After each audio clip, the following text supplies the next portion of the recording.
اخلاق کو ایمان سے جوڑا گیا ہے. دیکھیے اخلاق کا تعلق ایمان سے ہے. بہت سارے لوگ کہتے ہیں بھائی ہمارا دل میں کچھ ہے، ہماری زبان کیسی کیوں نہ ہو، ہمارا عمل کیسا ہی کیوں نہ ہو، ہمارا دل پاک صاف ہے.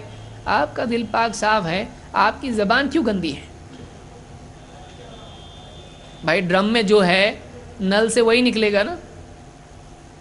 یہ کیسے ہوگا کہ ڈرم میں کچھ ہے اور اس کے نل سے کچھ اور نکل رہا ہے؟ تو ایک آدمی کا دل اگر واقعی اچھا ہے تو اس کو چاہیے کہ وہ زبان سے بھی اچھی بات کرے، وہ اپنے اعمال سے بھی اچھا سلوک کرے. اسی لیے یہاں بتایا گیا کہ اگر ایمان واقعی مضبوط ہے تو اخلاق بھی اچھے ہوں گے.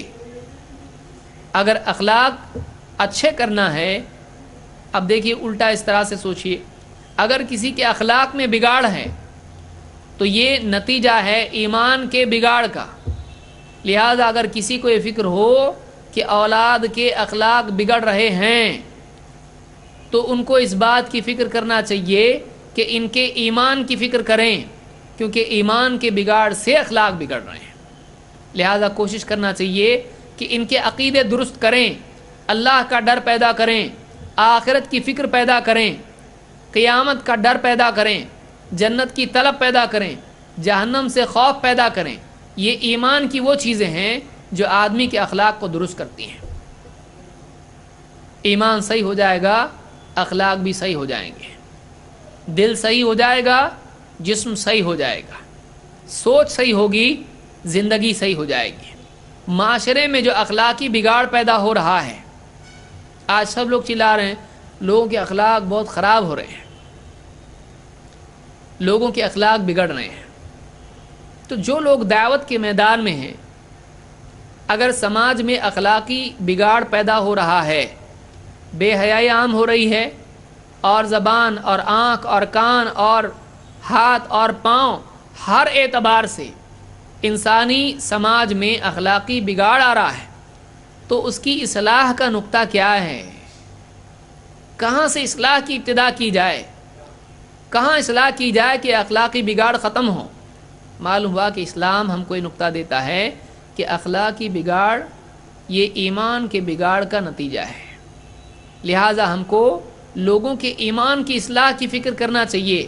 اگر ایمان صحیح ہو جائے گا تو اخلاق بھی درست ہو جائیں گے. کیوں آدمی ملاوٹ کر رہا ہے دوائیوں میں؟ کیوں ایک عورت کی عزت کوئی آدمی برباد کر رہا ہے؟ کیوں ایک انسان لوگوں پر جھوٹے الزامات لگا رہا ہے؟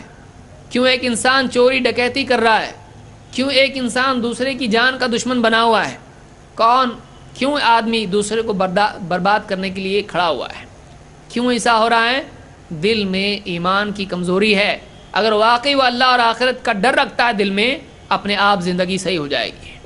معلوم ہوا کہ اخلاقی بگاڑ پوری دنیا کا ختمہ آپ کو کرنا ہے تو اس کی مہم چلانا ہے. صرف آپ زمین پر پتوں کو پانی دے کر پودے کو واپس سے صحیح نہیں کر سکتے. آپ کو یہ کرنا پڑے گا، آپ اس کی جڑ میں پانی دیجئے. آپ کو اس کے عقیدے اور ایمان کی اصلاح سے شروعات کرنی پڑے گی. لہٰذا آج بہت سارے لوگ کہتے ہیں کیا بار بار ایمان ایمان، عقیدہ عقیدہ، توحید توحید، کیا ہے؟ دنیا میں اتنی ساری برائیاں ہیں، آپ بار بار توحید اور عقیدے پہ بات کرتے ہو. اس کے آگے بھی کچھ ہے کہ نہیں ہے؟ ہم کہیں اس کے آگے جو کچھ ہے وہ اسی سے جڑا ہوا ہے. آپ ہم سے کہہ رہے ہیں پوری آپ لائٹنگ کی وائرنگ یہ وہ سب اچھی بہت مزین کرو، اچھے اچھے بلب لا کے لگاؤ. اگر یہ بلب نہیں لگ رہا ہے دوسرا لا کے لگاؤ. اللہ کے بندے، فیوز خراب ہوا ہے. دنیا کا سب سے روشن بلب بھی لا کے لگائے گا، لائٹ نہیں لگے گی، اجالا نہیں ہونے والا ہے. کیوں؟ فیوز خراب ہے، فیوز ہی اڑ گیا ہے. اگر فیوز صحیح رہے گا باقی سب صحیح چلے گا، پھر باہر کی اصلاح کام آئے گی. لیکن اگر یہاں معاملہ گڑبڑ ہے، آگے سب کچھ کر کے بھی فائدہ نہیں. تو یہاں ایک بات یہ معلوم ہوئی کہ دیکھیے داعیوں کے لیے بھی اصول اس میں ملتا ہے کہ اخلاقی بگاڑ ایمان کے بگاڑ کا نتیجہ ہوتا ہے.